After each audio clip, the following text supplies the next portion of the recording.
दोस्तों नमस्कार और आप देख रहे हैं न्यूज़ बकेट में आपका स्वागत है। लोकसभा चुनाव को लेकर लगातार सियासत बढ़ता जा रहा है और हमारे साथ हैं शशि प्रताप सिंह, नेप के राष्ट्रीय अध्यक्ष हैं और इनसे बात करते हैं कि लोकसभा चुनाव को लेकर किस तरीके से तैयारी कर रहे हैं। जिस तरीके से ये समाजवादी पार्टी से भी जुड़े हुए हैं और उसके सहयोगी के तौर पे काम कर रहे हैं। शशि जी, जिस तरीके से सभी पार्टियां लोकसभा को लेकर तैयारी में जुटी हुई हैं, आपकी पार्टी किस स्तर पे काम कर रही है और जिस पार्टी से इसमें आप मर्ज हैं यानी सहयोग कर रहे हैं, समाजवादी पार्टी का क्या अस्तित्व रहेगा लोकसभा चुनाव में? देखिए, माननीय अखिलेश यादव समाजवादी पार्टी के साथ नेशनल इक्वल पार्टी एक सहयोगी दल के रूप में 11 जुलाई 2022 से ही हम लोग अखिलेश यादव जी के साथ हैं और लोकसभा चुनाव ही नहीं, जितने भी चुनाव होंगे सहयोगी दल के रूप में उनके साथ रहेंगे।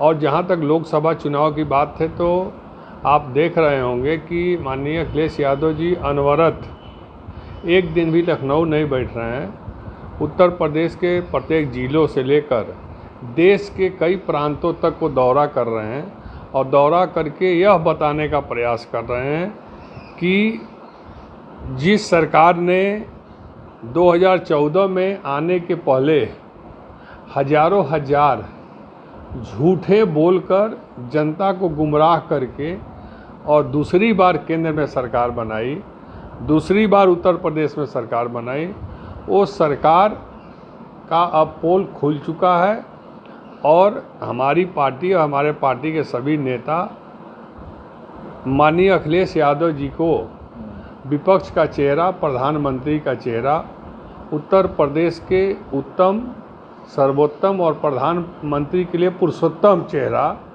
माननीय अखिलेश यादव जी को ही मानकर और हम लोग अपने संगठन से लेकर आम जनता के बीच में जाकर और अपनी उपलब्धियों को बताने की काम कर रहे हैं कि समाजवादी पार्टी या विपक्ष का कोई प्रधानमंत्री के तौर पर आता है या विपक्ष की सरकार बनती है तो हम लोग क्या करेंगे।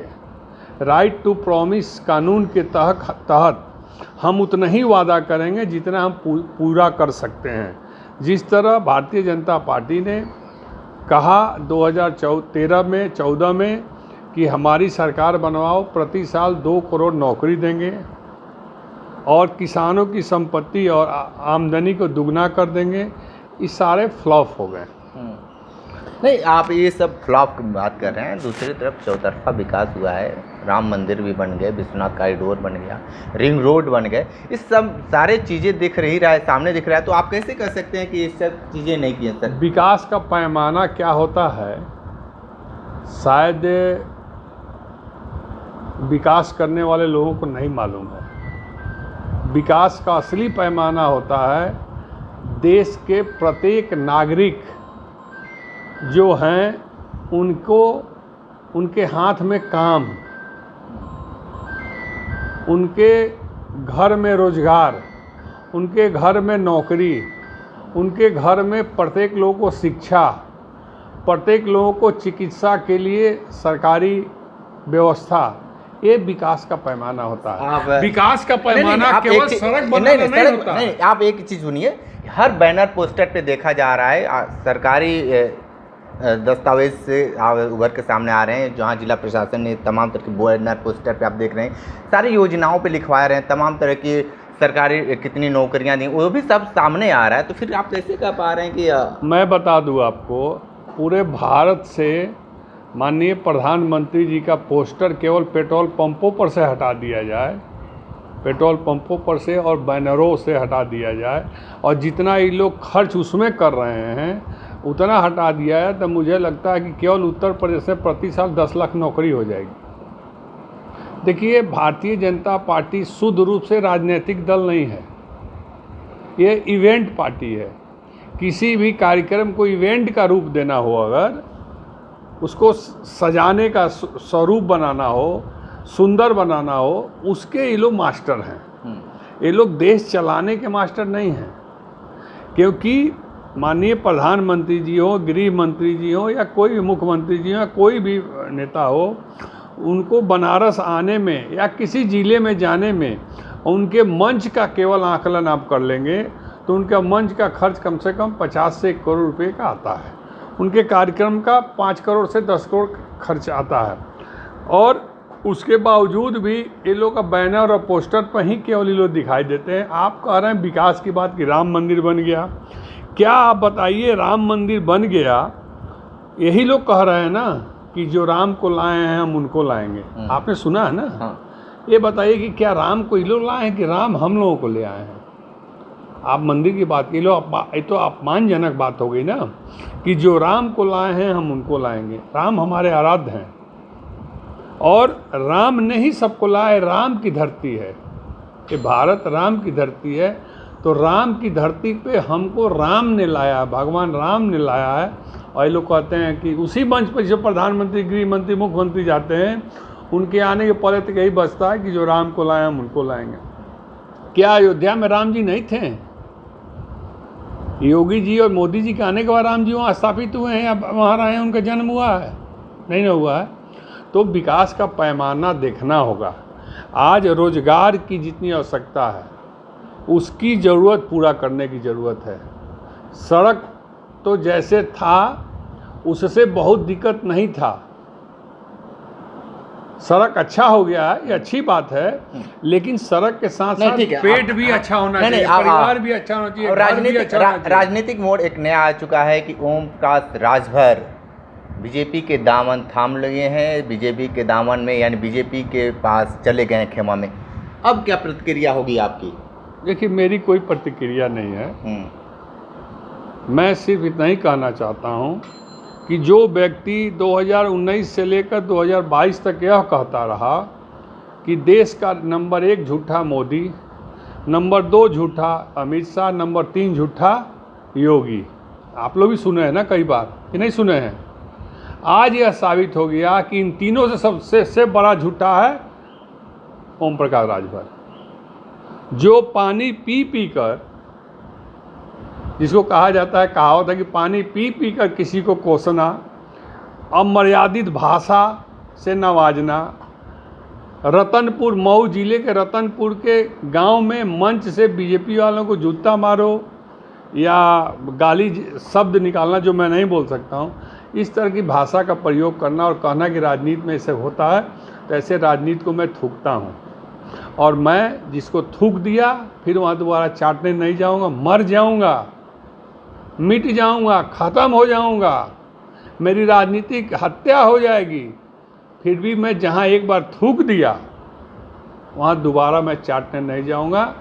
और जो चाटुकार लोग हैं, जो चाटने वाले लोग हैं, उन लोगों का कोई राजनीतिक चरित्र नहीं है। ठीक है, ठीक है, ठीक है। एक चीज़ बताइए, बीजेपी अब ये कह रही है कि हम पूर्वांचल में मजबूत हो गए ओम प्रकाश राजभर के आने से, आपको क्या लगता है? आप लोगों को नहीं मालूम है, बीजेपी को भी इस बात की जानकारी नहीं है।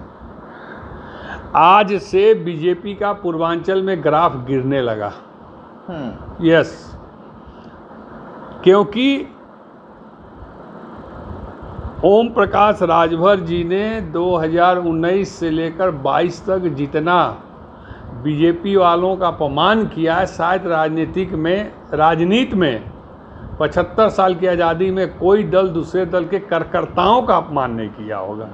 नेता का तो चल जाता है एक बार, कार्यकर्ताओं का अपमान नहीं किया होगा, कार्यकर्ताओं को अभद्र भाषा नहीं बोला होगा, गाली नहीं दिया होगा। तो कल से आज तक में कम से कम सैकड़ों मेरे पास भारतीय जनता पार्टी के निचले स्तर के कार्यकर्ताओं का फ़ोन आ गया और कहा कि भैया ये आपका पुराना जो नेता है और हमारे पार्टी के लोगों ने इसको फिर से लेकर और अच्छा एक चीज़ नहीं, मेरी बात सुन लीजिए, मैं आपकी बातें काटना। ओम प्रकाश राजभर एक बात कहा करते थे, लीडर और लोडर की बात, अब वो क्या हो गए? अब बीजेपी में वो लोडर हो गए। पहले वो किसी दल में थे तो अपने नेताओं को लोडर कहते थे कि मैं लीडर हूँ, बाकी सब लोडर हैं। आज बीजेपी में बीजेपी के राष्ट्रीय अध्यक्ष जी लीडर हो गए, अमित शाह जी लीडर हो गए, मोदी जी लीडर हो गए, योगी जी लीडर हो गए, ओम प्रकाश राजभर अब लोडर हो गए हैं वहाँ पर। और भारतीय जनता पार्टी में आज भी हजारों हजार नहीं लाखों लाख ऐसे कार्यकर्ता हैं, वोटर हैं जो स्वाभिमानी हैं, जो मरते दम तक समाजवादी पार्टी को वोट देंगे, लेकिन वो छरी के वोट चुनाव चिन्ह पर वोट नहीं करेंगे। मैं आपको लिख के दे रहा हूँ और मैं ये चुनौती के साथ कहता हूँ कि जिस तरह का अफवाह चल रहा है कि गाजीपुर सीट से उनके लड़के लड़ सकते हैं या उनके दल से कोई लड़ सकता है, भारतीय जनता पार्टी को अगर हिम्मत है तो छरी चुनाव चिन्ह पर उनके परिवार के किसी भी सदस्य को वोट दे दे, दूध का दूध और पानी का पानी साफ हो जाएगा और इसी उपचुनाव में के बाद गठबंधन टूट जाएगा। मैं दावे के साथ आपको कहता हूँ, क्योंकि जितना नहीं है। हाँ, कमल के चुनाव पर अगर लड़ेंगे उनके परिवार का कोई लोग तो लड़ाई में आ सकता है, लेकिन छरी को वोट देने के लिए भारतीय जनता पार्टी में खासकर जो भारतीय जनता पार्टी को राजपूत, ब्राह्मण, लाला, बनिया, जो फॉरवर्ड क्लास जिसको कहते हैं, जिस तरह से फॉरवर्ड क्लास के इन्होंने क्या क्या नई अभद्र भाषा में बोला है, वो तो सूखी हुई लकड़ी से इनको नहीं छुएगा। और जहाँ तक रही भारतीय जनता पार्टी को वोट ही देंगे हम, वो कसम खाए हैं, दूसरे को नहीं देंगे, वो भी वोट इनसे घसक के चला गया है। ओम प्रकाश राजभर को भारतीय जनता पार्टी का सिंगल वोट नहीं मिलना है और ओम प्रकाश राजभर भारतीय जनता पार्टी के लिए भस्मासुर साबित होंगे, यह तय है। पूर्वांचल में आपको मैं बता दे रहा हूँ आज, क्योंकि मैं ज़मीन पर देखता हूँ। वो लोग हवा हवाई में बात करते हैं ना, मैं ज़मीन में देखता हूँ।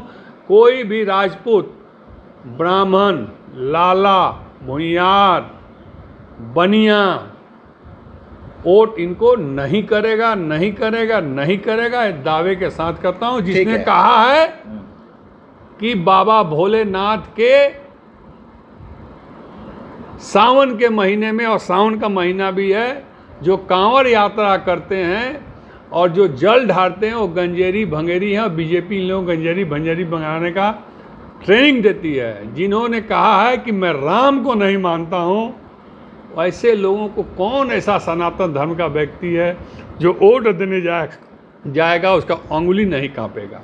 ठीक है, तो आप राष्ट्रीय अध्यक्ष नेपा के शशि प्रताप सिंह हैं, जिन्होंने अपनी बातें ओम प्रकाश राजभर पे सीधे तौर पे बताया कि वो अगर चुनाव लड़ते हैं या उनके बेटा उपचुनाव में लड़ते हैं तो सीधे तौर पे नकार देंगे। देखना दिलचस्प होगा कि आने वाले वक्त में लोकसभा चुनाव में क्या कुछ नया परिवर्तन होता है। ग्राउंड जीरो से रिपोर्ट कर रहे थे, तो हमारे साथ बने रहिए न्यूज़ बकेट के साथ। हमें दीजिए इजाजत, नमस्कार।